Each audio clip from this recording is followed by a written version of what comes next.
Mohon perhatian, pintu teater 1 susah dibuka. Bagi para penonton yang telah memiliki tiket, silakan masuk melalui jendela. Terima kasih. Dalam sejarah kepemimpinan Raden Wijaya Kertarajasa Jayawardana, politik kerjasama dalam bentuk perlindungan dari Kerajaan Majapahit pada beberapa kerajaan sekutunya terlihat jelas dari Kerajaan Darmasraya Swarnabumi dari Tanah Melayu, termasuk juga Kesultanan atau Kerajaan Kedah, di mana pasukan Majapahit kala itu melakukan ekspansi yang bernama Pamalayu, tidaklah menyerang kerajaan-kerajaan tersebut, melainkan secara diplomatik bersekutu. Manuver-manuver armada perang Majapahit sanggup meyakinkan kerajaan-kerajaan dalam ekspansi Pamalayu bahwa kerajaan Majapahit memiliki armada perang yang sangat kuat dan sanggup melindungi kerajaan-kerajaan tersebut dari ekspansi kekaisaran Cina, yakni bangsa Tartar. Politik Raden Wijaya inilah yang akan menjadi senjata ampuh untuk mempersatukan Nusantara dalam panji-panji kemaharajaan Majapahit. Dengan sumpah palapanya, Gajah Mada yakin bakalan bisa bersekutu dengan kerajaan-kerajaan lain di seberang lautan Pulau Jawa. Politik diplomasi tingkat dewa warisan Raden Wijaya mengatasnamakan perlindungan Majapahit dari serangan pasukan Tartar, lalu diadopsi oleh Aditya Warman, diajarkan pada Gajah Mada. Di Majapahit, politik ini bernama penaklukan, sedangkan di luar Majapahit bernama persekutuan dalam lindungan kemaharajaan Majapahit dari ekspansi bangsa Tartar. Aditya Warman menyadari ambisi besar Gajah Mada, tak ada lagi jabatan yang lebih tinggi dari jabatan Mahapati Amangkubumi untuk kalangan rakyat. Secara de facto, Aditya Warman mengamankan kepemimpinan Raja Puteri Tribuana Tunggadewi. Kalau di zaman ini, namanya coup yang dilakukan oleh Panglima Militer pada pemimpin negara.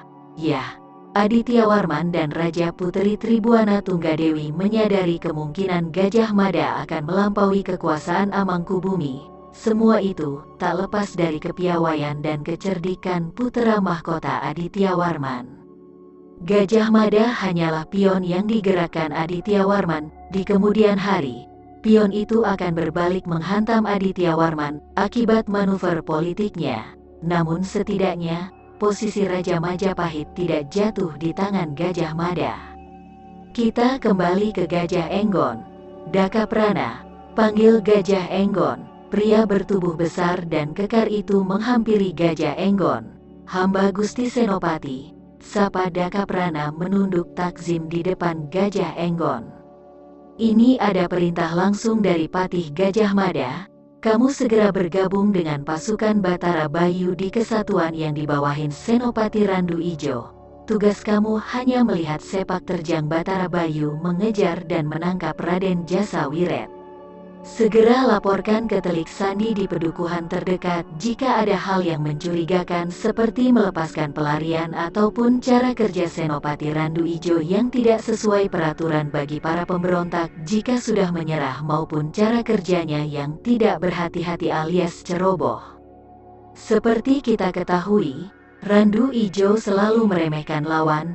Berhati-hatilah jika ada perselisihan dengan Randu Ijo. Ajian telapak darahnya bisa cukup membuatmu kewalahan, ujar Gajah Enggon.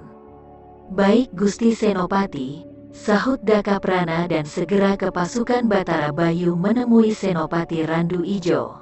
Senopati Sekar Kirana mendengar pembicaraan antara Gajah Mada dan Gajah Enggon suaminya.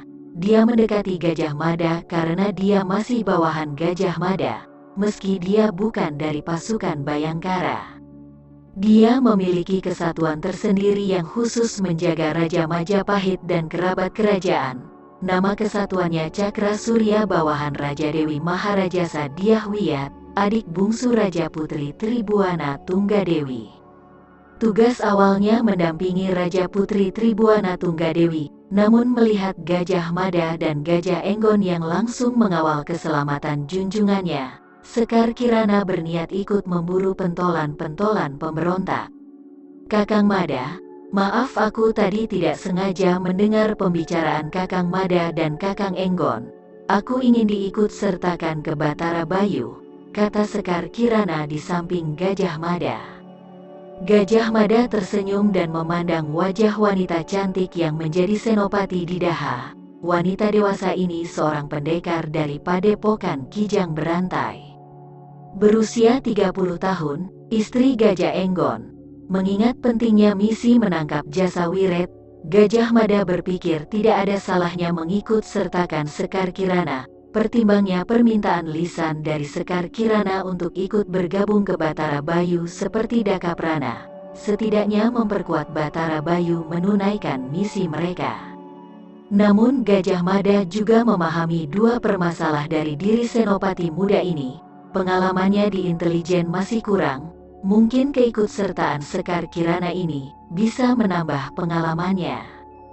Dan Gajah Mada juga mengetahui bahwa Sekar Kirana dan Gajah Enggon sedang ada permasalahan pribadi antar suami istri. Dinda Sekar, Kakang tidak keberatan. Pergilah bergabung dengan pasukan Batara Bayu dari Kesatuan Randu Ijo. Kakang harap Dinda Sekar berhati-hati dengan tipu daya dari pihak Raden Jasa Wiret. Tugasmu akan Kakang gantikan dengan Dinda Sukma, sahut Gajah Mada pada Sekar Kirana. Sekar Kirana menunduk taksim pada Gajah Mada sebagai perhormatan ke pimpinnya dan dengan cekatan, wanita cantik ini sudah menggebrakan kuda perangnya ke arah kem pasukan Batara Bayu, akan menemui Randu Ijo, seperti halnya Dakaprana yang sudah duluan ke sana. Dinda Sekar tidak berpamitan padaku, Kakang. Curhat Gajah Enggon bermuram durja. Hahaha, ini urusan negeri Majapahit. Urusan pribadi kalian suami istri seharusnya diselesaikan dulu baru ke medan perang. Saya tidak bisa salahkan Dinda Sekar, sahut Gajah Mada memandangi kepulan debu di belakang kaki kuda perang Sekar Kirana. Aku yang salah, Kakang, kata Gajah Enggon. Sudahlah. Nanti setelah Dinda Sekar selesaikan tugasnya, kalian bisa selesaikan masalah pribadi, balas Gajah Mada lalu menepuk bahu kiri Gajah Enggon kemudian menghentakkan kuda perangnya meninggalkan Gajah Enggon. Gajah Enggon tersenyum kecut, dia telah bersalah pada Sekar Kirana istrinya, dialah yang memulai itu semua, pada teman sekaligus sahabat Sekar Kirana yang bernama Sukma Ambarwati. Perselingkuhan terjadi begitu saja, hingga akhirnya diketahui oleh Sekar istrinya. Namun Sekar tak pernah membicarakannya, tak pernah memarahinya, ataupun menghina dirinya. Sekar diam saja, perilakunya menjadi dingin pada Gajah Enggon. Sudah 3 tahun berlalu, tapi Sekar masih begitu padanya.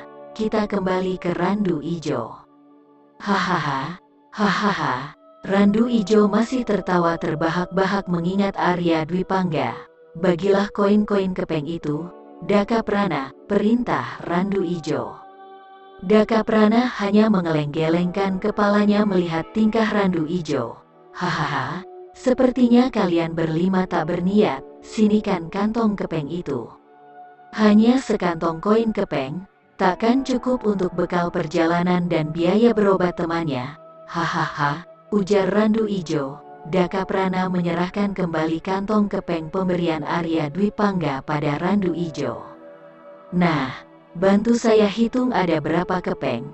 Hahaha, kata Randu Ijo lalu membuka tali simpul kantong itu dan menuangkan seluruh isinya di tengah-tengah tempat mereka berenam berkumpul. Seluruh isi dalam kantong kepeng itu jatuh di atas tanah. 6 pasang mata yang melihat isi kantong itu terdiam, terutama Senopati Randu Ijo yang jumawan. Kejadian itu hanya 1/4 minum, lalu Randu Ijo kembali tertawa terbahak-bahak. Hahaha, Arya Dwipangga, sudah goblok, tolol, miskin pula. Hahaha, kalian lihat, ini lempengan besi tipis, bukan koin kepeng. Kata Randu Ijo sambil menunjuk-nunjuk lepengan besi tipis seukuran koin yang berceceran di atas tanah. Namun raut muka Dakaprana berubah drastis. Celaka, Gusti Senopati, teriak Dakaprana melompat ke belakang. "Kenapa kamu, Dakaprana? Ini hanya lempengan besi tipis, kenapa terkejut seperti ini?" tanya Randu Ijo memarahin Dakaprana karena dia terkejut mendengar teriakan Dakaprana barusan. Begitu juga yang lain. "Iya, kenapa teriak begitu, Dakaprana?" tanya salah satu kepala rombongan.